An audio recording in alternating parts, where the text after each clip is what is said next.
Eu trouxe aqui para vocês uma matéria interessante sobre a hipertemia. Você já ouviu falar em hipertemia? Nunca ouviu falar na hipertemia? É a doença do riso fácil. É verdade. Né?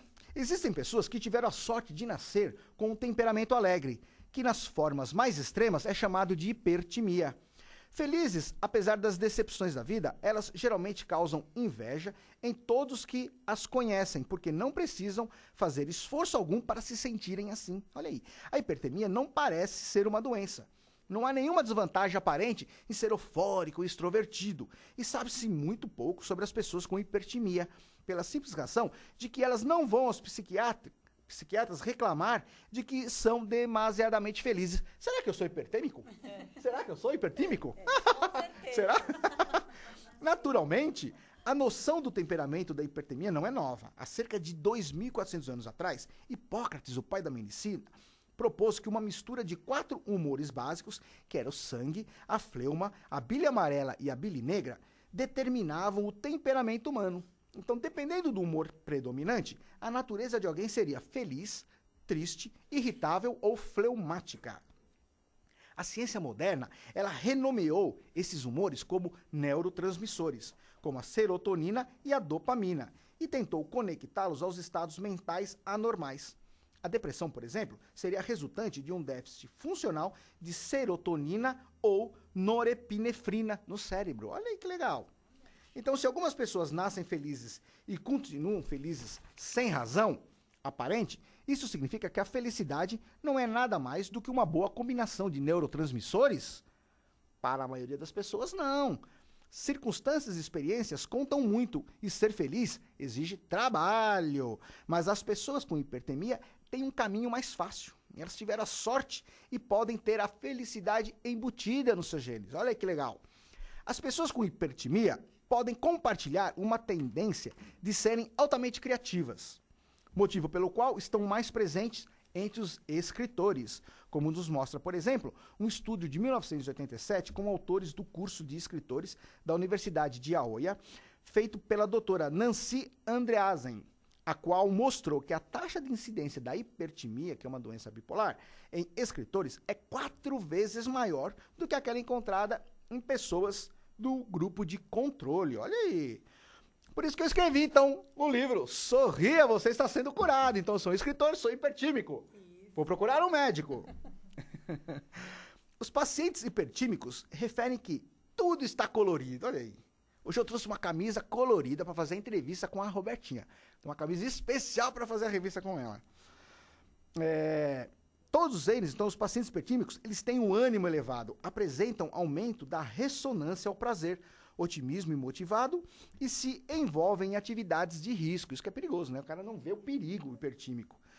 Na hipertimia, o estado de ânimo morbidamente elevado distingue-se a euforia, a exaltação afetiva, o êxtase e a elação, que são formas de hipertimia. A euforia, simples, ela se traduz por um estado de completa satisfação e felicidade. Verificam-se elevação do estado de ânimo, aceleração do curso do pensamento, loquacidade, vivacidade da mímica facial, aumento da gesticulação e o riso fácil. O paciente eufórico ele apresenta uma postura psíquica de otimismo exagerado, sentimento de plenitude e de bem-estar acima do normal, confiança em si mesmo aumentada e uma sólida segurança. Eu sou isso. Eu sou hipertímico. Já na exaltação, apresenta-se reações exuberantes, que se rompem em explosões de transbordamento de alegria, reconhecidamente exagerados, mas compreensivas diante da vivência causal. A exaltação de um indivíduo que, por exemplo, ganha um prêmio ou é promovido no emprego, normalmente se traduz por hiperatividade psicomotora, insônia, hilaridade, alegria transbordante, mas manifesta-se com uma reação compatível, né? Então, ele tem motivo para estar alegre, só que é desproporcional na exaltação, né? Isso passa dos limites. Já o êxtase é considerado por um peculiar e delicioso senso superior, um desprendimento das coisas materiais e a posse de algum tipo de poder em comum. Às vezes, uma grande e irreal religiosidade, né? Os pacientes portadores desse estado de êxtase experimentam um grande bem-estar e suas faces denotam um júbilo indisfarçável. Ficam corados, ficam, né, demais. Já a última, a elação, Os pacientes, eles irradiam deleite e autoconfiança, apresentam hiperatividade motor intensa, né, são agitados, excesso de alegria e hilaridade radiante. Nela, há um transbordamento dos sentimentos instintivos e um afastamento mais acentuado na realidade. Todos os acontecimentos, eles são recebidos com exagerada satisfação e felicidade pelo paciente, o qual julga-se completamente imune aos acontecimentos negativos. Mantém uma certa intimidade com divindades cósmicas e comporta-se destemidamente diante de qualquer desafio. Uma vez eu achei que eu era de Marte, que eu tinha sido abduzido. Eu não sou desse mundo, eu acho que eu sou hipertímico também, viu? De certa forma, o hipertímico é a imagem psiquiátrica contrária à das pessoas que sofrem de uma suave depressão crônica. Então, qual que é o inverso da hipertimia? A distimia, né? A distimia, ela afeta cerca de 3% dos adultos norte-americanos. São os conhecidos como a hiena Hart. Lembra?